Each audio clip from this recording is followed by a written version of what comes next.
क्या सहाब को गाली देने वाला अगर कुरान पे भी हर चीज़ पे ईमान रखता है, सहाबाए किराम को गाली देने वाला गुमराह है, शदीद काफिर नहीं उसको कहेंगे, शदीद गुमराह है। लेकिन जो उनको काफिर कहने वाला है, मिन हैसुल जमा कहे कि काफिर है, नाउज़ुबिल्लाह मुर्तद है, तो वो कुफर उस पर लौट आएगा। काफिर कहने वाला काफिर है, गाली देने वाला या उनको बुरा कहने वाला वो काफिर नहीं है। ये फ़र्क है और गर्म दिमागों को ये फ़र्क समझ नहीं आता। अच्छा मौलाना साहब, इंजीनियर मिर्ज़ा जैनवी साहब का भी मैंने इंटरव्यू किया, तो उनसे मैंने पूछा बहसीत इंसान से गलती हो जाती है, ऑन द रिकॉर्ड कैमरा आप बताइए आपसे भी कभी ज़िंदगी में गलती हुई हो तो और आपने रुजू किया हो। उन्होंने मेरे मुआविया रज़ी अल्लाह तआला अन्हु पे डिस्कस किया कि मैं उनको रज़ी अल्लाह तआला अन्हु कहने को नहीं मानता था, मैं अब कहता हूँ। सवाल ये है कि जितनी उनकी तौहीद के लिए खिदमात हैं उनको वो सुनना चाहिए या नहीं सुनना चाहिए? इसमें वाज़ेह बात जो है, एक बात याद रखें, जो बंदा सहाबा किराम में से बाज़ या किसी एक के बारे में तशकीक पैदा करे उसको नहीं सुनना चाहिए, बाकी दीन भी उससे नहीं लेना चाहिए। उसकी जो अदालत है वो साक़ित है। देखिए मुहद्दिसीन जो हैं, रावी जिससे दीन लेते थे उसकी 10 सिफ़ात थी, 5 का ताल्लुक़ उसके कंट्रोल ज़ब्त के साथ था, हाफिज़ा और ज़ब्त के साथ, और 5 का ताल्लुक़ उसके किरदार के साथ था। अगर वो ज़ानी है या शराबी है तो उससे दीन नहीं लिया जाएगा। इसी तरह अगर वो सहाबा किराम में से सब के बारे में या एक के बारे में नेगेटिव रोल प्ले रखता है, करता है, मनफी बातें करता है, उससे दीन नहीं लिया जाएगा। ये मुहद्दिसीन का इत्तेफाकी उसलूब है कि हम बाज़ की तारीफ़ करें, ख़तरा है, उसके लिए आप दिल को खोलेंगे ना। अब देखें ना, कई उलमा उनकी आवाज़ के लिए औरतें अपना दिल खोलती हैं, वो पूरा मौलवी अंदर चला जाता है, जाता है या नहीं जाता, कुछ अर्सा के बाद पता चलता है ये भी मौलवी की बीवी बन गई है। तो पहले आवाज़ के लिए दिल को खोलती है, फिर उसी खुले हुए दिल में पूरा मौलवी उतर जाता है। तो ऐसे ही कि जब आप तौहीद के लिए उसके लिए दिल खोलेंगे तो फिर सब कुछ ही अंदर उतर जाएगा। राइट।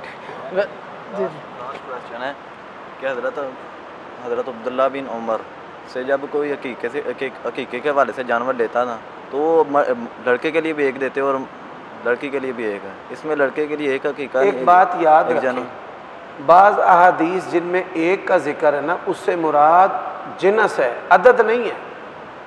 अब देखिए ना, रसूलुल्लाह सल्लल्लाहु अलैहि वसल्लम ने हुसैन से 2 किए, और एक हदीस है रसूलुल्लाह ने हुसैन से बकरी की।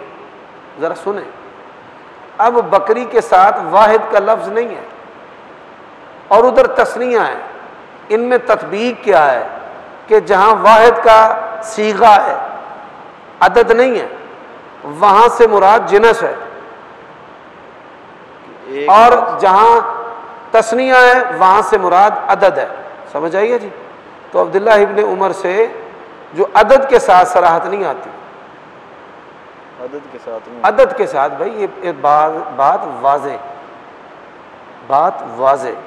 ठीक है। उमर सिद्दीक़ साहब ने कितनी शादियाँ की माशाल्लाह, काफ़ी उलमाए किराम ने छक्का चौका दर्जन।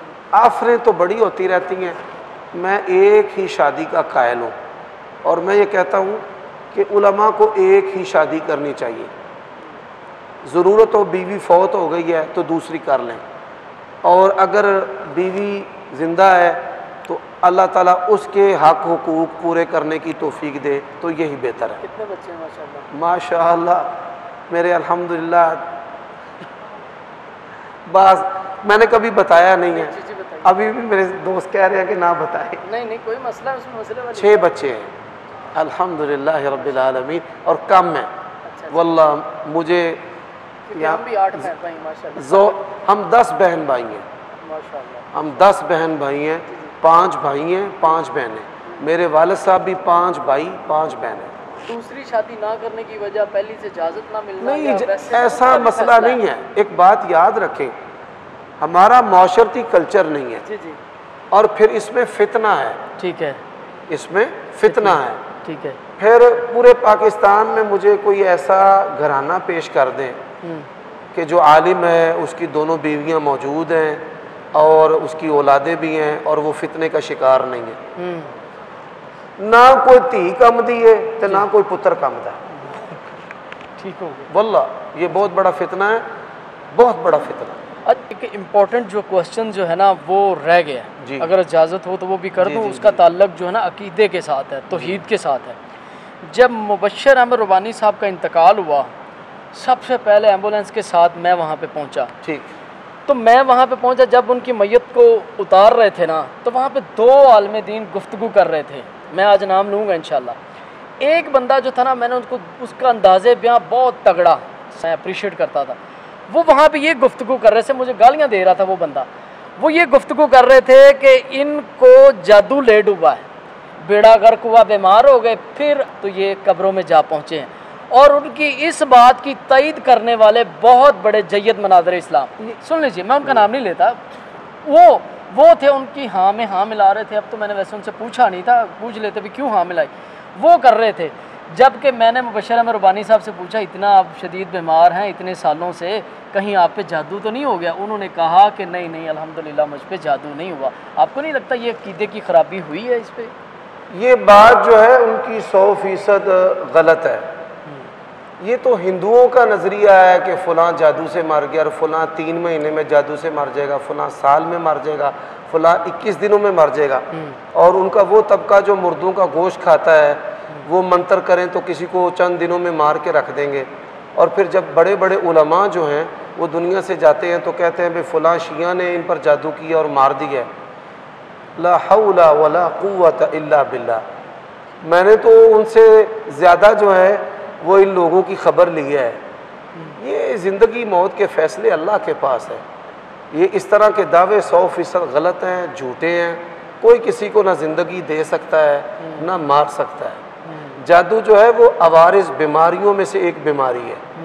और जादू जो है ये अल्लाह ताला ने कुरान मजीद में फरमाया वमा हुम बेजारीन, ये जितने भी जादूगर हैं ये नुकसान नहीं किसी का कर सकते मगर इल्ला बिइज़्निल्लाह। अब आपको बुखार है, अगर मुझे बुखार है, बुखार से मेरी मौत है, तो ये मौत किसके हुक्म से होनी है? अल्लाह के हुक्म से होनी है। ये बात उनकी दुरुस्त नहीं है।